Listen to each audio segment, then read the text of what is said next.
hi there and welcome to this video. In today's video, we are going to be covering Puritan Age. आज की video में हम Puritan Age cover करने जा रहे हैं. If you don't know, we are actually running a series of English literature for TRE4 and this is going to be our class number 8, right? So we have uploaded so far 7 videos. If you haven't watched them, I request you to go and watch them before you start watching this one. So let's begin. इससे पहले हमने actually 7 videos upload कर रखे हैं. आपने उनको नहीं देखा है तो एक बार आप देख लो, अच्छा रहेगा. और चलिए आज शुरू करते हैं. इससे लास्ट क्लास में हमने एलिजाबेथन पीरियड के लास्ट के जो लेटर एलिजाबेथन राइटर्स थे उनको हमने कवर किया था. जैसे बेन जॉनसन हो गया, फ्रांसिस बेकन हो गया, जॉन फ्लेचन, फ्रांसिस बेमॉन्ट हो गया, इन सब को हमने कवर किया था. और हमने लास्ट पीरियड में एलिजाबेथन पीरियड को ऑलमोस्ट मतलब पूरा कंप्लीट कर लिया था. आज की वीडियो में हम एक नया पीरियड स्टार्ट करने जा रहे हैं और वो है प्यूरिटन एज. ठीक है, प्यूरिटन एज जिसे हम एज ऑफ मिल्टन भी कहते हैं. ठीक है ना. चलिए चलते हैं, शुरू करते हैं. आज की लेक्चर काफ़ी इंपॉर्टेंट होने वाली है क्योंकि यहाँ से काफ़ी क्वेश्चन बनते हैं. पर्टिकुलरली जॉन मिल्टन के आसपास से बहुत सारे क्वेश्चन बनते हैं. तो हम उन सभी क्वेश्चंस को डिटेल में देख रहे होंगे. जो पूछते हैं सारे पॉइंट को अच्छे से कवर कर रहे होंगे और साथ में मैक्सिमम चीज़ें हम कवर कर रहे होंगे. ठीक है, चलिए शुरू करते हैं. जैसा कि इसका नाम है प्यूरिटन एज. सबसे पहले इसका नाम प्यूरिटन एज क्यों पड़ा? If you look at the word Puritan, it seems much like purity. The word it seems to be purity. कि ये प्यूरिटन वर्ड प्यूरिटी के आसपास बना हुआ है. बिल्कुल सही है. प्यूरिटी का मतलब होता है कि किसी भी चीज़ में ख़राबी नहीं होना, उसे हम प्यूरिटी कहेंगे, राइट. तो प्यूरिटन एज इसको इसलिए कहा गया कि यहाँ पर बात किया गया पर्सनल राइशसनेस की and civil and religious liberty. अभी पर्सनल राइशसनेस क्या है? जैसे एग्जांपल के तौर पर राइशस का मतलब होता क्या है? राइशस का मतलब होता है एक ऐसा सिस्टम या एक ऐसा कंडक्ट जहाँ पे बुरी चीज़ों से बचा जाए. एग्जांपल के तौर पे कोई इंसान है जो कि एब्यूजिव है, ठीक है, वो अल्कोहलिक ड्रिंक कंज्यूम करता है, जो लोगों के साथ अच्छा बिहेवियर नहीं करता है, वो हो गया. वहीं दूसरी तरफ एक इंसान है जो कि अच्छे काम करता है, इन सब चीज़ों से रिस्ट्रेन करता है, बचता है, बुरे कामों को करने से बचता है, लोगों की मदद करता है, अच्छे से बोलता है, he doesn't use abusive language and all that. तो उस आदमी को हम राइशस कहेंगे. तो इस पीरियड में जो है मोरल साइड पर ज़्यादा फोकस किया गया इंसान के, और लिबर्टी की बात की गई, खासकर सिविल एंड रिलीजियस लिबर्टी की. पर्टिकुलरली कहा गया कि वर्शिपिंग में, चर्च के अफेयर्स में, वहाँ जो है वो सिंप्लिसिटी लाया जाए, एलेबोरेशन को ख़त्म किया जाए. मतलब हर रिलीजन में आप देखते हो कि एक एस्पेक्ट होता है जहाँ पर रिलीजियस डोमिनेंस होता है. ठीक है, जैसे पूजा पाठ हो गया, ठीक है, या और भी कोई भी चीज़ हो गया, वर्शिपिंग का काम हो गया. तो वहाँ पे आप देखते हो कि बहुत ज़्यादा इलेबोरेट होता है, हर चीज़ इंट्रिकेट होती है, ये करवाया जाता है, वो करवाया जाता है, काफ़ी ज़्यादा हेफ्टी होता है. कई बार तो काफ़ी खर्चे आ जाते हैं वहाँ पर. तो सेम चीज़ था वहाँ भी, क्रिश्चियनिटी में भी, कि जो भी वर्शिपिंग था वो काफ़ी इलेबोरेट था, इंट्रिकेट था, and that was kind of exhausting for lemon. तो उस टाइम में ये एम्फेसाइज किया गया कि नहीं, वर्शिपिंग में सिंप्लिसिटी लाइए, ऐसी सिंप्लिसिटी लाइए कि एक नॉर्मल आदमी भी इसे परफॉर्म कर सके. ठीक है, ईजिली, उसे कोई दिक्कत ना हो. ठीक, तो इस पीरियड में पर्सनल राइशसनेस पे ध्यान दिया गया. इस पीरियड में सिविल एंड रिलीजियस लिबर्टी की बात की गई. और भी सारी चीज़ें हम उनको एक एक करके देख रहे होंगे. ऑलराइट, चलिए let's move on. Second and greater renaissance. इसको सेकेंड एंड ग्रेटर रेनेसां कहा जाता है. इससे पहला रेनेसां हमने देखा था कि इटली से शुरू हुआ था और इंग्लैंड में 15th सेंचुरी में आया. वो एलिजाबेथन पीरियड के टाइम तक रहा. बहुत सारे इसमें चेंजेस आए, साइंटिफिक इन्वेंशन हुए, बहुत सारी चीज़ें हुई. वो रेनेसां था. ठीक, लेकिन इस पीरियड को सेकेंड रेनेसां या ग्रेटर रेनेसां कहा जाता है. क्यों? क्योंकि इसमें लिबर्टी की बात की गई, इसमें राइशसनेस की बात की गई, ह्यूमन के मोरल एस्पेक्ट की बात की गई. तो इसीलिए इसको सेकेंड एंड ग्रेटर रेनेसां कहा जाता है. ठीक है, यहाँ से क्वेश्चन राइट बन सकता है कि बताइए which period in English literature is called second and greater renaissance, and that period is actually the Puritan age. आप you understand the birth of moral nature of man. अभी बताया कि इस पीरियड में जो है इंसान के मोरल वैल्यू पर ज़्यादा ध्यान दिया गया, उसके मोरल नेचर पर ध्यान दिया गया. ऐसी चीज़ें की गई, करवाई गई, ऐसी चीज़ों को इंट्रोड्यूस किया गया जिससे इंसान मोरली स्ट्रांग हो, उसकी मोरलिटी स्ट्रेंथन हो. ठीक है, चलिए इसके ऑब्जेक्ट जो थे I have already discussed. Personal righteousness था कि एक इंसान पर्सनली एज ए ह्यूमन वो एक अच्छा इंसान बने, दैट इज़ गॉट राइशसनेस। ठीक, सिविल एंड रिलीजियस लिबर्टी की बात की गई कि सिविल लिबर्टी होगा भाई, लोगों के फ्रीडम होंगे, लोगों के अपने अपने राइट्स होंगे, वो जो चाहेंगे वो कर सकते होंगे। तो ये सिविल एंड रिलीजियस लिबर्टी की बात की गई। ठीक है, रिलीजियस लिबर्टी मतलब कि वर्शिपिंग में सिंप्लिसिटी लाया जाए, जो चर्च का होल्ड है उसे कम किया जाए, डिफरेंट चीज़ें की। ठीक है, Puritan movement was profoundly religious. अब अगेन जैसे मैंने बताया कि ये जो मूवमेंट था उसका चीफ ऑब्जेक्ट ये था कि हम लोगों के लाइफ में चेंज लाएं, और उस चीफ ऑब्जेक्ट में भी जो अगर मेजर इनका कंसर्न था वो था रिलीजियस लिबर्टी पर, रिलीजियस सिंप्लिसिटी पर, वर्शिपिंग में सिंप्लिसिटी पर। और इस वजह से इसका जो नेचर है वो क्या था, प्रोफाउंडली रिलीजियस। और जैसा कि नाम से ही पता चला, Puritan it seems much like it is built on the word purity, and obviously when we think of purity, the next word which comes to our mind is religion, because religion is something that actually promotes purity in most cases. तो ये हो गया कि आपको इसका जो nature था Puritan movement का वो प्रोफाउंडली रिलीजियस था। ठीक है, यहाँ से भी क्वेश्चन बन सकते हैं। ठीक है, the Puritan movement in nature was religious, neutral, heretic, D and E, right. ठीक है, religiously the age witnessed greater ferment. अब ऑब्वियस सी बात है कि इससे पहले के जो एजेस थे वो काफ़ी टॉलरेंट थे, वहाँ पर मतलब लोगों का जो पर्सपेक्टिव था, माइंडसेट था, अलग था। अब इस पीरियड में चूँकि रिलीजियस लिबर्टी की बात की गई, राइशसनेस की बात की गई, तो थोड़े से ज़्यादा मॉरल एस्पेक्ट को एम्फोसाइज किया गया। अब इसकी वजह से ऑब्वियस बात है कि फर्मेंट होगा। फर्मेंट का मतलब कहते हैं बेसिकली एक ऐसा कंडीशन, ऐसा सिचुएशन जहाँ पे डिसऑर्डर हो, जहाँ पर ह्यू एंड क्राई हो।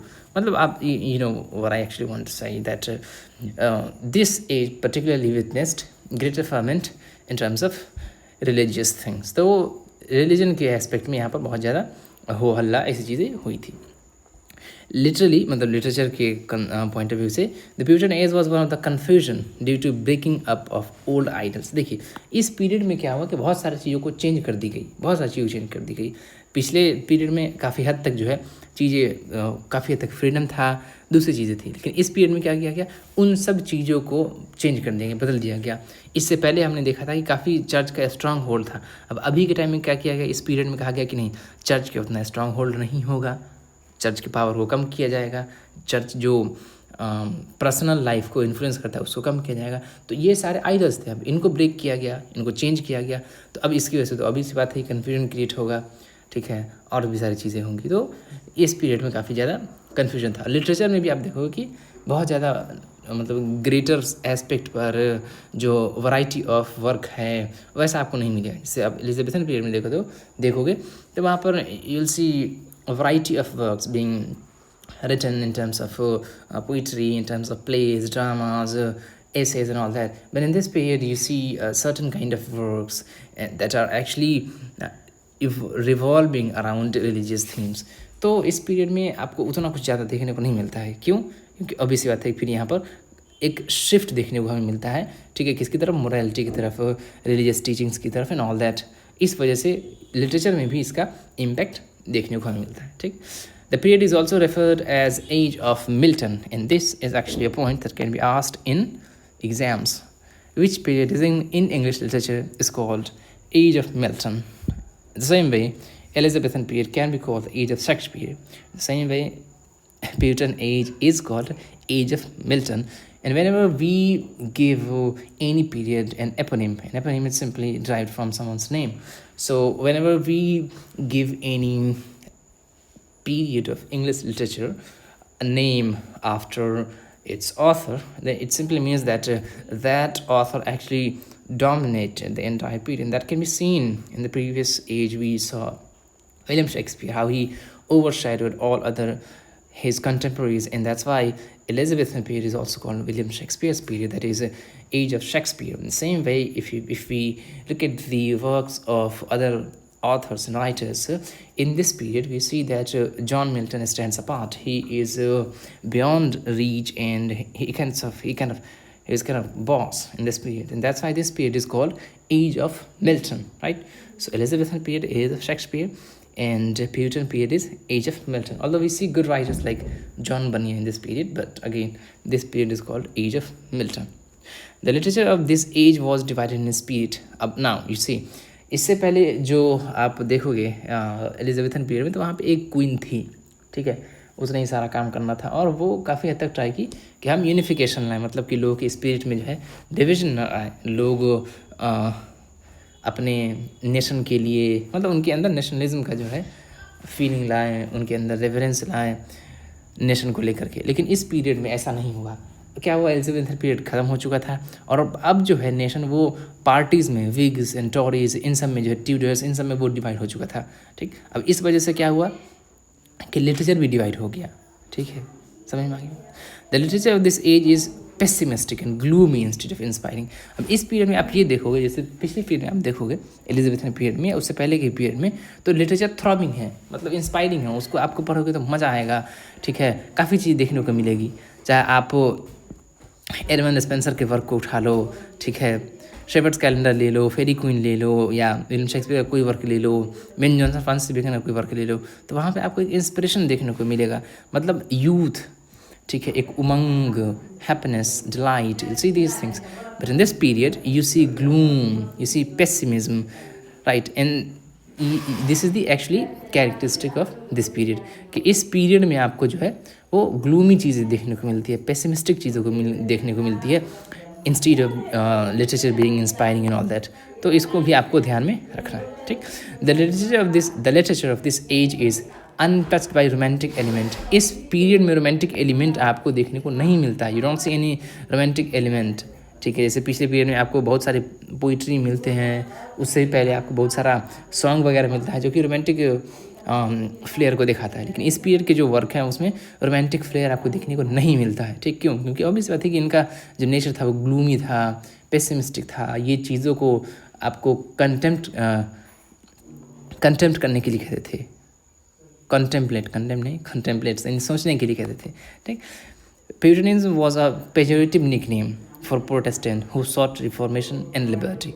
देखिए, ये जो टर्म है प्यूरिटनिज्म, ठीक, ये पेजोरेटिव निकनेम था। पेजोरेटिव मतलब कहता है कि एक ऐसा टर्म जो आप डेरिजन में देते हैं, डेरिजन मतलब कि उसको उसकी बुराई करने के लिए या उसे क्रिटिसिज्म में देते हैं। तो प्यूरिटनिज्म जो है एक ऐसा टर्म था जो पेजोरेटिव टर्म था। पेजोरेटिव टर्म बोले तो अभी तो बताया मैं कि जो आप क्रिटिसिज्म में देते हैं, जो किसी को आप क्रिटिसाइज़ करते हुए देते हैं, ठीक है।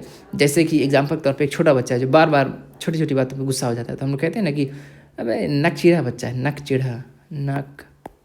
चिढ़ा, ये कहते हैं। तो ये जो नक चिढ़ा है, ये क्या है, एक पेजोरेटिव टर्म है, समझना की बात। तो उसी तरह जो प्यूरिटनिज्म वर्ड है एक पेजोरेटिव टर्म है, ठीक। किसके लिए?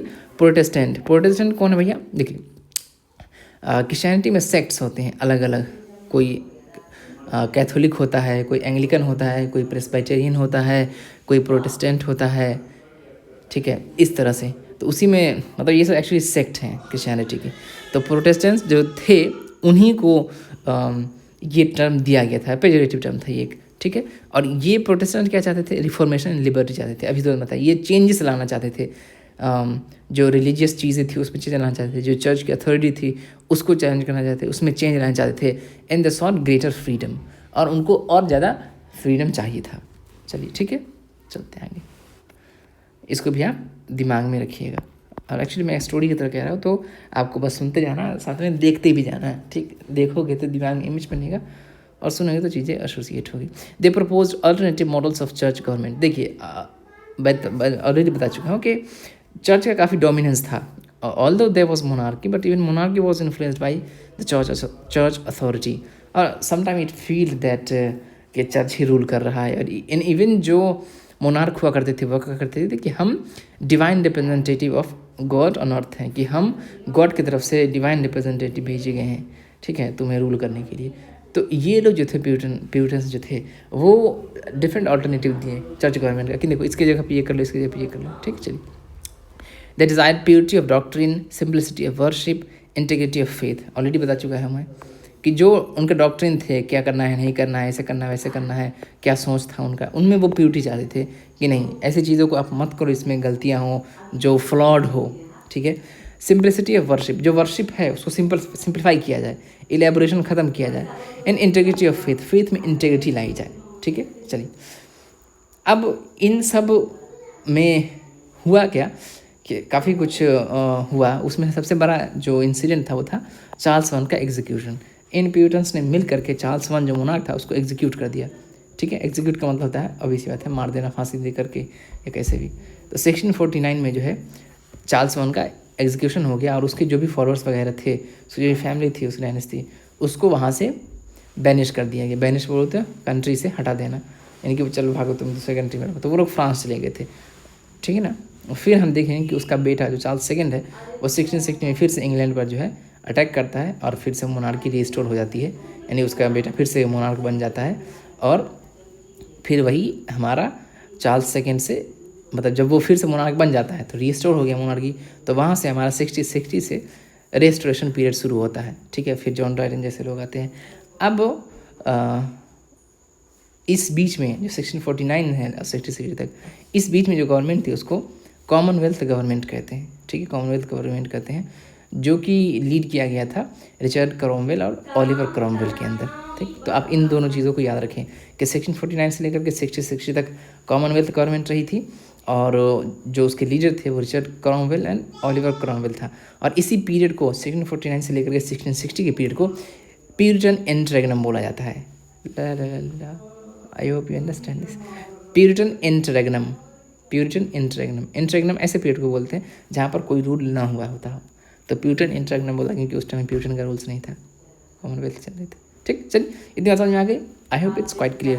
तो ये सारा का सारा हमारा हिस्टोरिकल बैकग्राउंड था, माने कि हिस्टोरिकल चीज़ें कैसी थी, क्योंकि किसी भी पीरियड का आप अगर लिटरेचर पढ़ रहे हो तो it's important that you get to understand some history, because history actually influences the writers of that age. So again, we study history of English literature, so history is actually an essential part of literature and we are bound to do that, to read that, right? So पहले इस period के पहले हमारे writer हैं Samuel Daniel, sonnets to Delia, इनका famous work है sonnets to Delia. ये एक सोनेट का कलेक्शन जो 1592 में पब्लिश हुआ था। ठीक है, इनका अगला वर्क है मूसोफिलस और a defence of our learning. ठीक है, ये कभी कभी पूछता है, ये इंपॉर्टेंट है, याद रखें आप, सोनेट्स टू डेलिया। ठीक, compliant of Rosamond, civil Wars, ये इसी वर्क सोनेट्स टू डेलिया में ही ये पीस है। ठीक है, complaint of Rosamond, civil wars. ठीक है, अरे सोनेट्स समझ में आ गई बात। Giles Fletcher and George Wither या Wither are known as Spenserian poet. छोटा सा इफेक्ट है, आपको दिमाग रखिए। ठीक है, अब आता है एक बड़ा पोर्शन जो कि पढ़ना होता है, द मेटाफिजिकल पोइट्स। सबसे पहले देखिए, मेटाफिजिकल पोइट्स जो है एक पोइट का ग्रुप हुआ करता था 17th सेंचुरी में। ठीक, चलिए देखते हैं इसके बारे में। The term was given by doctor Samuel Johnson in his piece life of Cowley in 1777। Again, ये जो मेटाफिजिकल, सबसे पहले मेटाफिजिकल टर्म था वो डॉक्टर सैमुअल जॉनसन ने दिया। उन्होंने एक पीस लिखा था ऐसे, एक्चुअली लाइफ ऑफ काउले, जिसमें 1777 में ये वर्क लिखा था। एक्चुअली ये एक दूसरा वर्क था, उसी के अंदर ये पीस था। ठीक है, लाइव्स ऑफ पोइट्स ऐसे करके था एक वर्क, सैमुअल जॉनसन ने लिखा था। उसमें अलग अलग पोइट का लाइफ बायोग्राफी स्केच दिया हुआ था। तो उसी में एक पीस था लाइफ ऑफ काउले, जो कि 1777 में लिखा गया था। उसी पीस में इन्होंने जो है ये टर्म दिया था, कौन सा टर्म, मेटाफिजिकल पोइट्स। ठीक है, हालांकि इससे पहले इंग्लिश लिटरेचर में जो मेटाफिजिकल वर्ड यूज़ करने का काम किया था वो बंदा था जॉन ड्राइडन। ठीक है, आगे देखेंगे हम जॉन ड्राइडन को, एब्सलम एंड चिटोफिल को, ठीक, शाफ्ट्सबरी एंड मॉनमथ को। तो जॉन ड्राइडन ने इंग्लिश लिटरेचर में सबसे पहले इस वर्ड को यूज़ किया था। ठीक, जॉन ड्राइडन ने इंग्लिश लिटरेचर में सबसे पहले मेटाफिजिकल वर्ड को यूज़ किया था। किसके लिए देखते हैं, जॉन डन के लिए कहा था, लिखा था, John Donne affects the metaphysics not only in his satires but in his amorous versus. Amorous आया है एमोर से, एमोर का मतलब होता है लव, तो लव से रिलेटेड वर्सेस। तो जॉन ड्राइडन ने अपने एक वर्क में लिखा था कि John done affects the metaphysics not only in his satires but in his amorous versus. तो यही मेटाफिजिक्स, यही टर्म है जो कि जॉन ड्राइडन ने सबसे पहले इंग्लिश लिटरेचर में यूज़ किया था। तो इसमें आपको ये दोनों बात याद रखना है। ठीक है, ये भी याद रखना है कि जो प्रिसाइज टर्म है वो दिया गया था डॉक्टर सैमुअल जॉनसन ने लाइफ ऑफ काउले में। ठीक है, कि ये भी एक पेजोरेटिव टर्म था, ये भी क्रिटिसिज्म के तौर पे दिया गया था। ठीक है, लेकिन सबसे पहले मेटाफिजिकल टर्म जो यूज़ किया था वो जॉन ड्राइडन ने, और किसके लिए, जॉन डन के लिए। और यही वजह है कि जॉन डन को हम मेटाफिजिकल पोइट्री का फाउंडर मानते हैं, पापा जी मानते हैं। इतनी बात क्लियर है, ठीक है। और सबसे पहले मेटाफिजिक्स टर्म जो है, मेटाफिजिकल टर्म, वो ड्रूमोंड ने यूज़ किया था सबसे पहले, ठीक है। सबसे पहले ड्रूमोंड ने इंग्लिश लिटरेचर में सबसे पहले जॉन ड्राइडन ने जॉन डन के लिए यूज़ किया। और ये जो टर्म है द मेटाफिजिकल पोइट, इसको प्रोसाइजली दिया था किसने? डॉक्टर सैमुअल जॉनसन ने अपनी piece the life of Cowley में, which was published in 1777. I hope it's quite clear and you understand. और यहाँ से क्वेश्चन बनते हैं, 3 तरह के क्वेश्चन बनेंगे। सबसे पहले पूछेगा कि who give the term metaphysical poets, तो इसका आंसर होगा doctor Samuel Johnson. Who was the first poet, who was the first writer to use metaphysical in English literature? John Dryden. For whom did John Dryden use the term metaphysics? तो John Donne. And who was the very first person to use metaphysical term, the term metaphysical? तो ड्रूमोंड। ऐसे question बन सकते हैं, मैंने बता दिया आपको सारे क्वेश्चन। चलते हैं आगे। TS. Eliot wrote a critical essay the metaphysical poet. TS. Eliot, Thomas Stearns Eliot, इन्होंने एक एसे लिखा था जिसका नाम था क्या?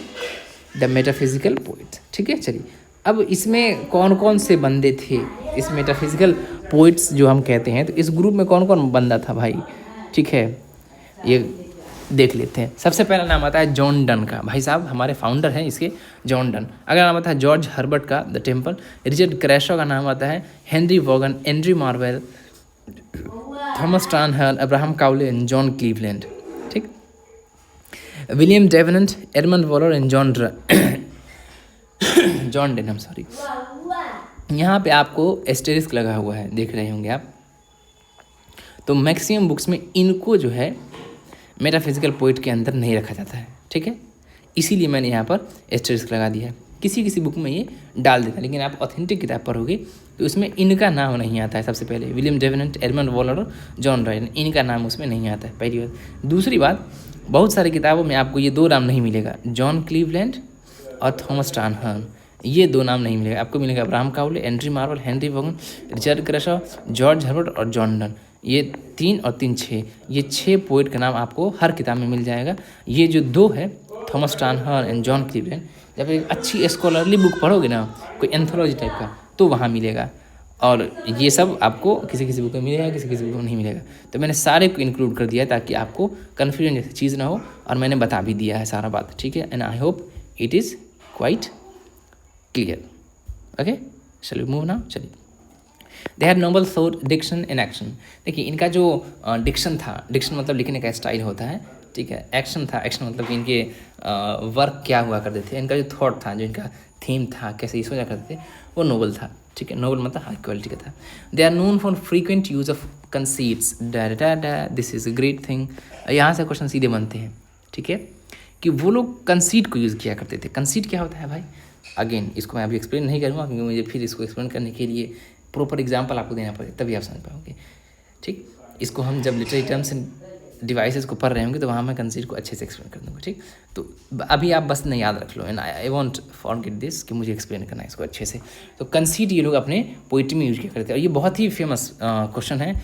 ये कई बार जो है ना पूछा है एग्जाम में कि metaphysical poetry is marked by use of conceits. तो ये लोग कंसीट यूज़ किया करते थे, ठीक है। चलते हैं आगे।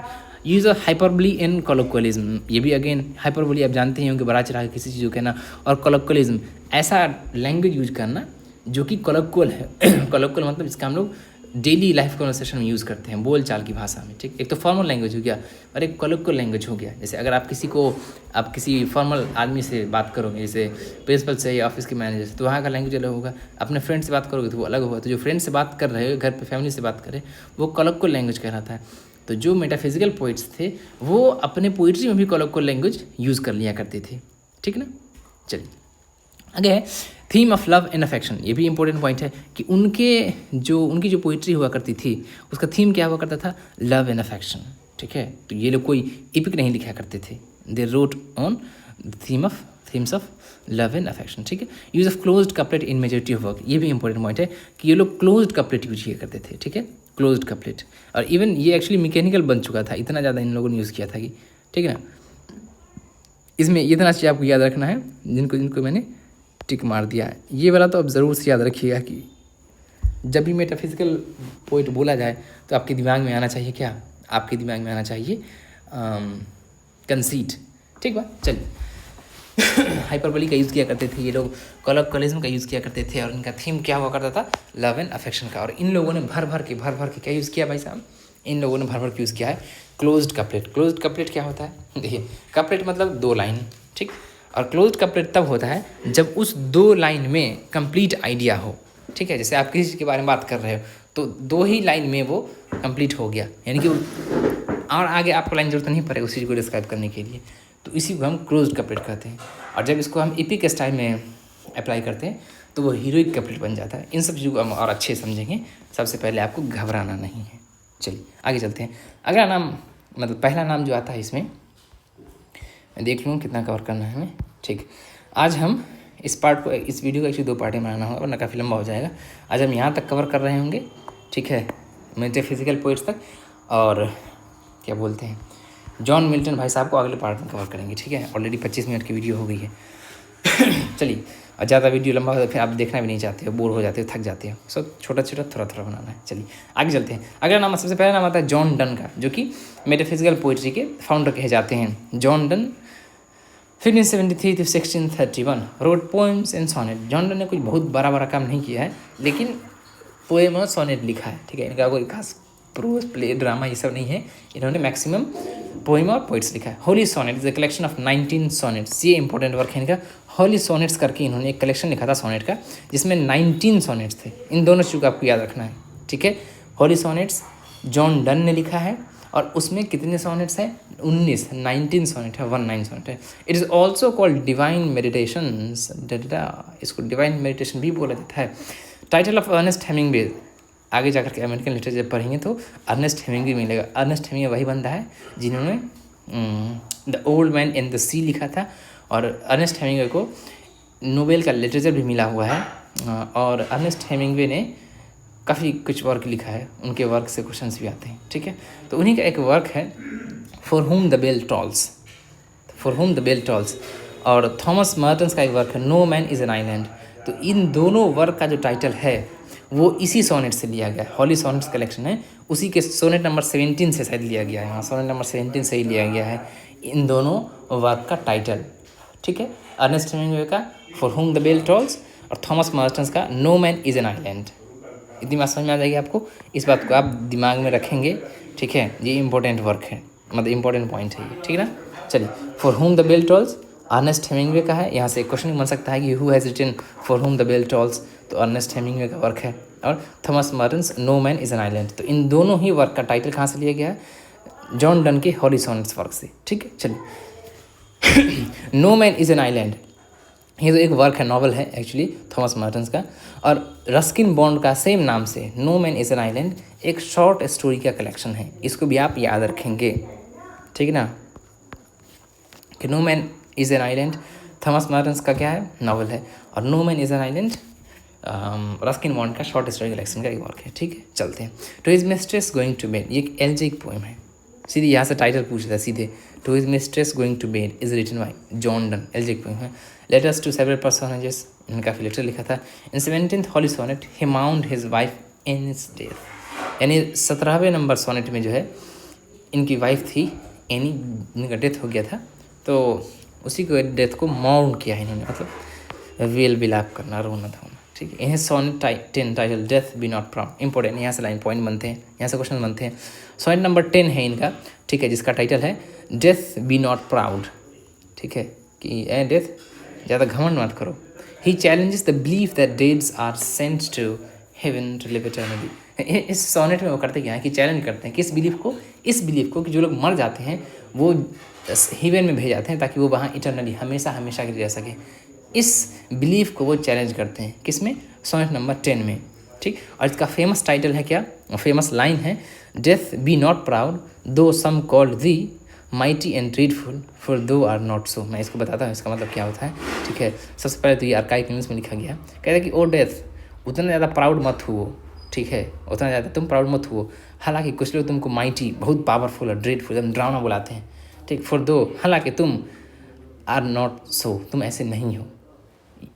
THOU का मतलब होता है यू आर्ट का मतलब होता है आर, नॉट का मतलब होता है नहीं। सो ये आर्काइक इंग्लिश है, इसमें लिखने का तरीका थोड़ा सा अलग होता है। जैसे यहाँ पे आप देख सकते हो कि THOU का मतलब होता है यू, ठीक, और THEE का मतलब होता है यू। ये अपने से बड़े के लिए ये एक तरह से आप हो गया, ये तुम हो गया, ठीक है। और THYSELF इसका मतलब होता है योर सेल्फ, ठीक है, योर सेल्फ। और DOTH इसका मतलब होता है डज, ठीक। तो ये सब एक्चुअली BLEST ब्लेस्ड इसका मतलब होता है ब्लेस्ड। तो ये सब आर्काइक इंग्लिश है, ये एक्चुअली मैंने थोड़ा बहुत पढ़ा है तो मुझे पता है। इस तरह से वो लोग बन यूज़ किया करते थे। अभी भी आपको ये बहुत जगह मिल जाएगा, एक्चुअली जो भी मैक्सिमम में मिल ही जाएगा आपको। मेडिवल पीरियड के जितने भी वर्क आप उठा करके देखोगे तो यही इसका मतलब ये हो गया, इस लाइन का मतलब मैंने बता दिया, ठीक ना। चलिए, done is considered a master of metaphysical conceit and extended metaphor, ठीक है, इसको आपको याद रखना है, ये भी पॉइंट है कि Donne is considered a master of metaphysical conceit. Metaphysical conceit के लिए ये लोग जाने जाते थे, ठीक है। He wrote a valediction forbidding mourning in which he compares two separated lovers to the legs of a compass. ये इनका इंपॉर्टेंट वर्क है, ए वैलिडेक्शन फॉरबिडिंग मॉर्निंग, ठीक है, ए वैलिडेक्शन फॉरबिडिंग मॉर्निंग। इस वर्क में इन्होंने जो है दो सेपरेटेड लवर्स, इनके दो ऐसे लवर जो सेपरेट हो गए हैं एक दूसरे से, उनको कंपेयर करते हैं किससे, एक कंपास के सुई से, ठीक है। कंपास का सुई होता है ना, दो सुई होता है ऐसे, मतलब सॉरी ऐसे, जैसे ये कंपास है, इसमें यहाँ बीच में था एक सुई इधर होता है, ठीक। ये बोल के आ रहे हैं कि देखिए ये भले ही कितना अलग चले लेकिन ये लोग हमेशा एक जगह जुड़े होते हैं। तो यही, और एक्चुअली इस पूरे, आप किसी भी वेबसाइट पे जाकर के इस पूरे पोएम के एक्सप्लेनेशन को मैंने पढ़ा है, अच्छा लगेगा, थोड़ा काफ़ी सेंस बनाता है, ठीक है। और फिर आपको दिखेगा कि कंसीट क्या होता है, इन लोगों ने मेटाफिजिकल कंसीट को किस लेवल तक जो है एक्सटेंड किया है, ठीक है, और कैसे कैसे इन्होंने इमेजरी यूज़ किया है, ठीक है, इन्होंने इमेजरी भी यूज़ किया है। तो यहाँ मैं लिख देता हूँ इमेजरी भी इन्होंने काफ़ी यूज़ किया हुआ है, ठीक है। तो valediction forbidding mourning John Donne का वर्क है, उनमें लिखते हैं if they be two they are two so as a stiff twin compasses are two thy soul, अभी कहा था ना TH बाई दाई मतलब your, the fixed foot makes no show to move but does if the other does. इन्हें बोला कि देखिए जो कंपास होता है, कंपास, ठीक है, ये दो है, एक्चुअली दो है, ठीक है, और अभी सी बात है कि दोनों एक जगह जुड़े हुए हैं। फिक्स्ड फूड है ना, ये रहेगा फिक्स्ड फूड, ठीक है, यानी उसके सोल को कंपेयर कर रहे हैं कि भले ही तुम लोग अलग हो गए हो लेकिन तुम्हारी जो सोल है, तुम्हारी आत्मा है, वो उसी तरह फिक्स्ड है जैसे इस कंपास का जो सुई है जो है उसका नीडल का जो ये फूड फिक्स होता है, ठीक है। एंड टू मूव, और ये तभी मूव करते हैं, पहला जब मूव करता है तभी दूसरा मूव करता है, इस तरह करते हैं। इसको आप अच्छे से खुद से करोगे ना, लिट चार्ट करके एक वेबसाइट है, वहाँ पे आप इसका एक्सप्लेनेशन अच्छे से देख सकते हो, ठीक ना। चलिए, ये कुछ और वर्क है, द कैनोनाइजेशन, ये इंपॉर्टेंट वर्क है, याद रखिएगा। The progress of the soul, इसमें ट्रांसमाइग्रेशन की बात कहा है इन्होंने, ठीक है। सीडो मार्टर, ये भी वर्क है। बियाथिनोटोस, ये वर्क भी आपको बुक में नहीं मिलेगा, मैंने भी खुद 2-3 वर्क पढ़ा है, उसमें ये वर्क मिलता ही नहीं है। जब बहुत ऊपर का वर्क पढ़ोगे थोड़ा सा डिफिकल्ट वाला, तब वहाँ पे इस वर्क को मेंशन किया था। बियाथिनोटोस जो है एक्चुअली एक इंटरेस्टिंग वर्क है जिसमें जॉन डन जो है ना सुसाइड को डिफेंड करते हैं, ठीक है, और इसको डिफेंड करने के टाइम में वो बिब्लिकल एग्जाम्पल देते हैं। बिब्लिकल मतलब ऐसे एग्जाम्पल जो बाइबल में हो, तो वो बाइबल से भी कुछ एग्जाम्पल देते हैं कि देखो सुसाइड इज़ ओके, कर सकते हो। हालांकि ये आपको अभी मैं सिर्फ पढ़ा रहा हूँ, लिटरली आप इसको नहीं लेना है, ठीक। तो बियाथिनोटोस जो है वो जॉन डन का वर्क है जिसमें वो सुसाइड को डिफेंड करते हैं और cites biblical example for the same, ठीक, याद रखिएगा आप इसको। Biathanatos, pseudo martyr, the progress of the soul, the canonization, ये स्टडी ऑफ ट्रांसमाइग्रेशन है, स्टडी ऑफ ट्रांसमाइग्रेशन। अब ट्रांसमाइग्रेशन क्या है इतना तो आप खुद भी देख लो, you are student, you should do things on your own, आत्मनिर्भर बनिए भाई बहनों। Devotions upon emergent occasions, the flea, important work याद रखिएगा, the flee. Loves alchemy, the good morrow, his parting from her, important point है, याद रखिएगा। Elegy on his mistress, important work है, याद रखिएगा। टेम्पल क्रूसीफाइंग रिजरेक्शन, ये सब रिलीजियस वर्क है इनका religious work. Temple crucifying resurrection, some of his holy sonnets were written for Lucy countess of Bedford, हाँ, ये भी इम्पोर्टेंट पॉइंट है, इसको भी आपको याद रखना है कि जो हॉली सोनेट्स था उसके कुछ सोनेट को इन्होंने लिखा था लूसी के लिए। लूसी काउंटेस थी ब्रेडफोर्ड। काउंटेस कौन होता है? जो नोबेल होते हैं, उनकी बेटी या उसका बेटा को काउंट बोलते हैं और बेटी को काउंटेस। तो कुछ होली सोनेट जो है वो लूसी को डेडिकेटेड है या लूसी के लिए लिखे गए हैं। ऐसे क्वेश्चन आते हैं एग्जाम में एक्चुअली, ठीक है। ये तो नहीं पूछा है कि हॉली सोनेट्स किसने लिखा है, क्योंकि बहुत बेसिक हो गया। ऐसे क्वेश्चन आते हैं कि John Donne wrote Lucy sonnets for whom, या फिर some of the holy sonnets are written for whom, ठीक। Songs and sonnets, Ignatius and conclave, essays and divinity. Again ये सब कुछ ऐसे वर्क है जो आपको जल्दी मिलेंगे नहीं, ठीक है। मैंने खोज करके निकाला है, आप इनको एक बार देख लेंगे, ठीक है। चलिए, जो मेरा फेवरेट पोइट में अगला नाम आता है जॉर्ज हर्बर्ट का। जॉर्ज हर्बर्ट ने कुछ काफ़ी नहीं लिखा है, कुछ लिखा है। At priest to the temple, ये सीधे टेम्पल बोलते हैं, और the country parson, poetry collection है एक, ठीक है। एक पोइट्री कलेक्शन है प्रीस्ट टू द टेम्पल। कुछ आपको नॉइज़ मिल रहा होगा, I am sorry for that. घर में वीडियो रिकॉर्ड कर रहा हूँ तो लोग जग चुके हैं अभी तक। Usually I record the video early in the morning, but now. So George Herbert, a priest to the temple or the country parson, 1652 में वर्क है। The pilgrimage, the पुले, आप याद रखिएगा, a priest to the temple। ये इस work को सीधे temple भी कहते हैं कभी कभी। द पिलग्रिमेज नहीं याद रखिएगा, ये उतना इम्पोर्टेंट नहीं है, ठीक। ये याद रखना आपको, द पुले, ये इस नाम से गया था, द रेस्ट और द गिफ्ट्स ऑफ गॉड, ठीक। अगला ग्रुप आता है कैवेलियर पोइट्स का। कैवेलियर पोइट्स, ये वही कैवेलियर पोइट्स हैं जो कि चार्ल्स को डेडिकेट, मतलब वो चार्ल्स किंग था ना, उसके ये लोग समझिए कि फेवर में थे, ठीक है, चार्ल्स के फेवर में थे। इसमें नाम आता है कैवेलियर पोइट में रॉबर्ट हेरिक का नाम आता है, थॉमस कैरी का नाम आता है, जॉन सकलिंग का नाम आता है और रिचर्ड लवलेस का नाम आता है। यहाँ से क्वेश्चन कैसे बनता है? सीधे बनता है, नीचे में दे देगा, बोलिए बताइए इसमें से कौन कैवेलियर पोइट था, या इनमें से कौन कैवेलियर पोइट नहीं था, या इन पोइट को क्या कहते हैं, ऐसे आएगा बस। यहाँ से ऐसा ही क्वेश्चन आता है। Cavalier poets use direct and colloquial language, important है, याद रखिएगा। और they are known as tribe of Ben, इसको भी याद रखिएगा कि इनको ट्राइब ऑफ बेन भी कहा जाता है, ठीक। इनका कुछ वर्क देख लेते हैं हम। Prayer to the wind, looking glass, rapture, ये कैरी का वर्क है। इसमें आप लुकिंग ग्लास और ए रैप्चर, इन दोनों को याद रखिएगा, ये थॉमस कैरी का वर्क है, ठीक। To Julia, to love and mistress flowers, upon princes and portents and on poverty and riches, ये रॉबर्ट हेरिक का वर्क है। इसमें ये वर्क इंपॉर्टेंट याद रखिएगा आप, और टू जूलिया याद रखिएगा, ठीक। अच्छा, ये भी, और ये इंपॉर्टेंट वर्क है, to the virgins to make much of the time, ठीक। इसी में एक लाइन आता है गैदर ये रोज बर्ड्स, ये मतलब योर हो गया, वाइल ये में, जब तक तुम कर सकते हो, कि तुम जब तक रोज बर्ड्स को गैदर कर सकते हो कर लो। ये एक एक्चुअली फिलॉसफी है जिसको कहा जाता है carpe diem, seize the day. मतलब ये होता है कि तुम जब तक जवान हो ना तभी तक एंजॉय कर लो, ठीक है। तुम जब तक जवान हो तब तक एंजॉय कर लो, उसके बाद जवानी ख़त्म गया। और इस बिलीफ को जो है हेडोनिस्टिक भी कहा जाता है, हेडोनिज्म कहा जाता है। मतलब ये बिलीफ कि ज़िंदगी में प्लेजर ही सब कुछ है। एक एंडी मार्वल का एक वर्क है टू हिज कोई मिस्ट्रेस, कभी आप इसका एक्सप्लेनेशन निकाल कर पढ़ो, ठीक है, मज़ा ही आ जाएगा। मतलब you will see the actual philosophy of carpe diem, how they used to think. To his coy mistress, Andrew Marvell का वर्क है।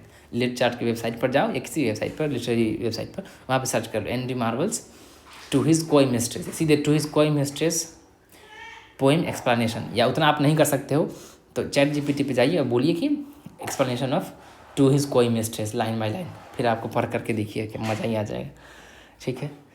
To Julia upon princes and portents, to the virgins to make much of the time, इसी में आता है ये line gather ये रोज birds file ये में। और ये कार्पे डिएम फिलॉसफी को जो है एक्सप्रेस करता है। कार्पे डिएम का मतलब होता है सीज द डे, कि जो अभी करना है एंजॉय कर लो, अभी जवानी में ही, ठीक। Ballad upon wedding the last remains, ये सकलिंग का वर्क है, John Suckling. Lucasta to Althea from prison, ये दोनों वर्क इंपॉर्टेंट याद रखिएगा, ठीक। लवलेस का वर्क है, ठीक है। तो ऑलमोस्ट 40 मिनट हो गए हैं। मैं सोचा था कि इस पीरियड को कवर कर ही लूँगा, लेकिन अभी काफ़ी कुछ बचा हुआ है, ठीक। अगले क्लास में जो है हम लोग जॉन मिल्टन और जॉन बनियन, ठीक है, इनको कवर करके प्यूरिटन पीरियड को हम ख़त्म कर चुके होंगे, ठीक है। I try to make more and more videos, कोशिश करूँगा कि जल्दी से जल्दी ज़्यादा से ज़्यादा वीडियो में बना करके जितना भी पार्ट है उसको ख़त्म कर दिया जल्दी से जल्दी, मतलब पूरा लिटरेचर एक बार हम हिस्ट्री ऑफ इंग्लिश लिटरेचर पूरा एक बार कवर कर लें और फिर उसके बाद हम क्वेश्चंस पे चलेंगे, प्रीवियस ईयर क्वेश्चंस करेंगे हम और हम क्वेश्चन के थ्रू रिविजन करेंगे, प्रैक्टिस करेंगे, बहुत सारी चीज़ों करेंगे। और साथ में अब चर्चा चल रहा है कि एसटेट जैसी चीज़ें भी आने वाली है तो फिर उसका भी कवर करना पड़ेगा। एंड अगर आप इस चैनल से जुड़े रहोगे तो आई गारंटी कि मैं 5 से 7 दिन एसटेट का पढ़ाऊँगा और उसमें जो 100 मार्क्स का इंग्लिश का क्वेश्चन होता है ना, उसमें से आपको 90 आ जाएगा। मतलब it's not something that I am giving, I am just sprouting airy theory कि ऐसा हवे में बात कर दे रहा हूँ, ऐसा नहीं है।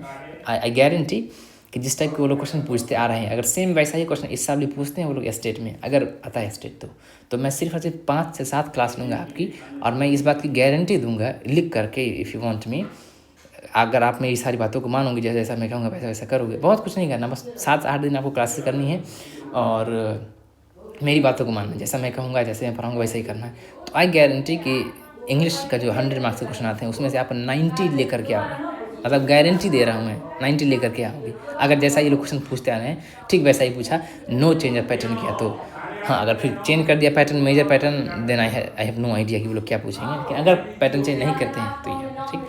So that's it for today. आप यहाँ तक आ गए हैं तो वीडियो को लाइक कर दीजिए, दोस्तों के साथ शेयर कर दीजिए, पढ़ते रहिए, बार बार रिविजन करते रहिए, ठीक है। पिछले वाली वीडियो को भी देखते रहिए क्योंकि रिविजन इंपॉर्टेंट होता है लिटरेचर में।